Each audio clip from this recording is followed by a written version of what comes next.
사명감을 갖고 할 수 있는 일은 뭐 없을까? 나도 저런 일을 좀 해보고 싶다. 사명감을 갖고 할 수 있는 일? 그런 계기가 돼서 뭐 이런 사업을 시작했던 것 같아요.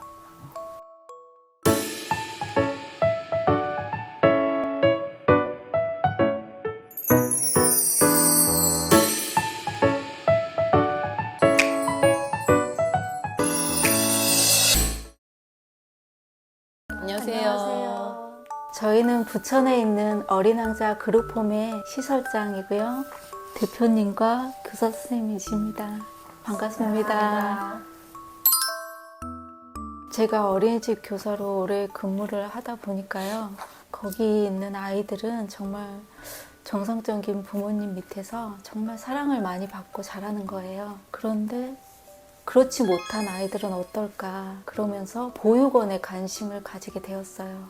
그런데 보육원은 대규모 시설이잖아요. 그래서 제가 처음에는 소규모 시설로 작게 시작을 하고 싶다는 생각에 검색을 하다 보니까 그룹홈이라는 게 있더라고요. 그리고 가정에서 시작할 수 있어서 부담이 없고 그러면서 그룹홈에 대해서 자세하게 알아보게 되었습니다.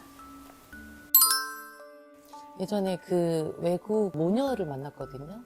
호주인이었었는데 엄마가 동양인 딸을 데리고 온 거예요. 딸이라고는 그때는 얘기를 안 했고 어떻게 되는 관계일까 이러고 쳐다보고 있는데 제 딸입니다 하더라고요. 그 엄마가.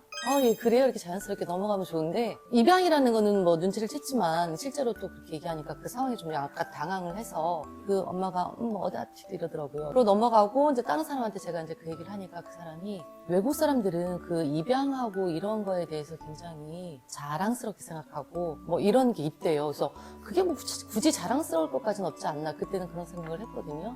외국 사람들은 입양하고 어려운 상황에서 이렇게 선행하는 거 뭐 이런 일들을 사명감이라고 느끼고 한다고. 그래서 그때 그 사명감이라는 단어가 저는 신선한 충격으로 왔거든요. 그래서 사명감을 갖고 할 수 있는 일은 뭐 없을까? 나도 저런 일을 좀 해보고 싶다. 사명감을 갖고 할 수 있는 일? 그런 계기가 돼서 뭐 이런 사업을 시작했던 것 같아요. 네, 알고 시작했어요. 어차피 다른 사업이나 이런 거 할 때도 초기 자본이나 뭐 운영 자금 등이 들어가잖아요. 그래서 알고 시작했습니다.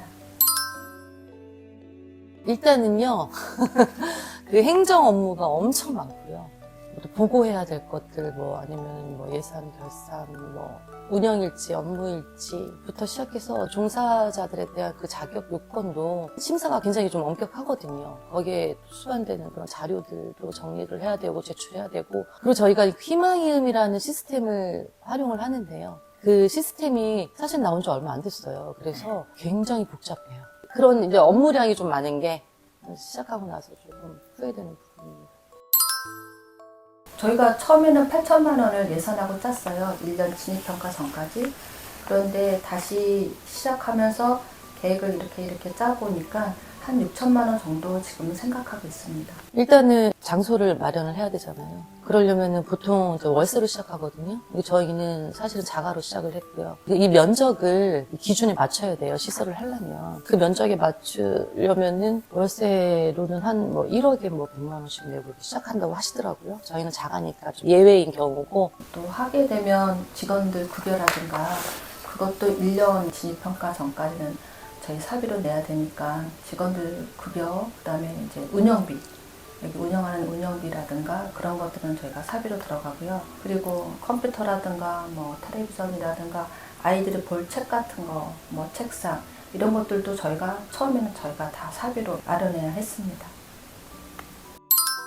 아이들을 향한 사랑과 사명감만 있다면 누구든지 할 수 있다고 저는 생각해요. 아픔이 있는 아이들이다 보니까 그 아이들을 잘 돌볼 수 있겠느냐 그렇게 걱정하는 사람들이 많았는데 이런 시설들이 많이 있어야 그런 아픔이 있는 아이들이 상처받은 아이들이 이런 시설에서 혜택을 받을 수 있다고 생각을 합니다. 진입평가의 중요한 기준이 되는 거는 아동이 있어야 되고 아동을 우리가 얼마나 사랑으로 양육하고 올바르게 양육하는 거에 따랐잖아요. 그래서 아동이 없이는 평가가 이루어질 수 없다고 합니다. 이제 처음에 시설 신고가 되고 우리가 아동을 배정을 받고 그 아동이랑 한 1년 정도 시점이 된 상황에서 진입평가가 이루어져요. 일단은 다 준비가 다 끝난 다음에 이제 신고가 들어가죠. 선생님들도 다 먼저 구인해야 된대요.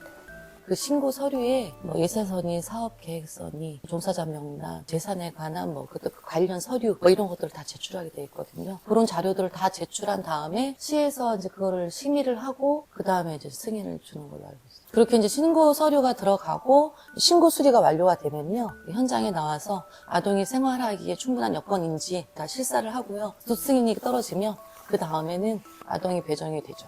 우리는 처음이잖아요. 우리가 처음이라서 다 알아보고 그런 거를 시에도 몇 번 전화해보고 아는 그룹홈 관계자분들한테도 컨펌을 받고 확인을 하고 그런 작업을 엄청 오래 했어요. 저희는.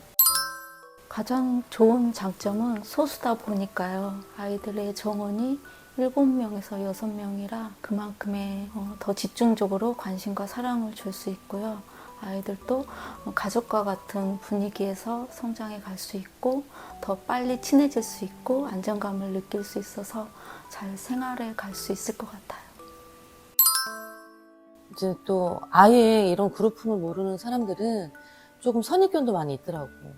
되게 힘든 아이들이 오지 않나요? 막 이런 얘기 하거든요. 그 말 들을 때 제일 싫어. 솔직히. 너무 선입견이잖아. 뭔가 상처를 받고 이런 아이들도 오히려 더 좀 얌전하거나 또 이런 애들도 있을 수 있고. 근데 무조건 문제가 있다고 좀 단정 지어버리더라고. 그럴 때 제일 싫고. 어쨌든 그룹홈의 최종적인 목적은 원가정 복귀거든요. 복귀하기 전에 이 아이를 제대로 잘 좀 약간 교육도 시키고, 제대로 잘 보호도 하고, 뭐 이제 그런 취지에서 이제 중간 과정에 이제 그룹홈이 있는 거거든요.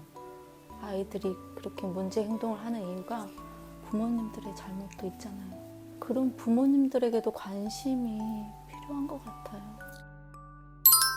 후원하시는 분들이 제일 걱정하시는 게 그거잖아요. 내가 보낸 후원금이 정말 그 아이에게 오롯이 잘 쓰여지는지. 후원금에 대해서 이제 연말정산 신고를 하고요. 그렇기 때문에 수입이 들어온 부분은 투명할 수밖에 없고, 그 다음에 또 후원자들이 원하면 저희가 운영위원회라는 걸 열어서 후원비 지출에 대한 내역들을 또 다 공개를 해요. 그렇게 하게끔 돼 있고, 뭐 다른 뭐 유용하거나 따로 뭐 개인적으로 이런 거는 걱정할 필요가 없을 것 같습니다.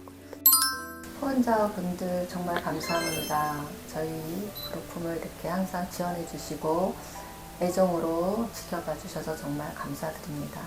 후원금은 저희가 투명하게 아이들을 위해서 잘 사용하겠습니다. 그리고 후원 좀 더 많이 해주세요. 잘했다.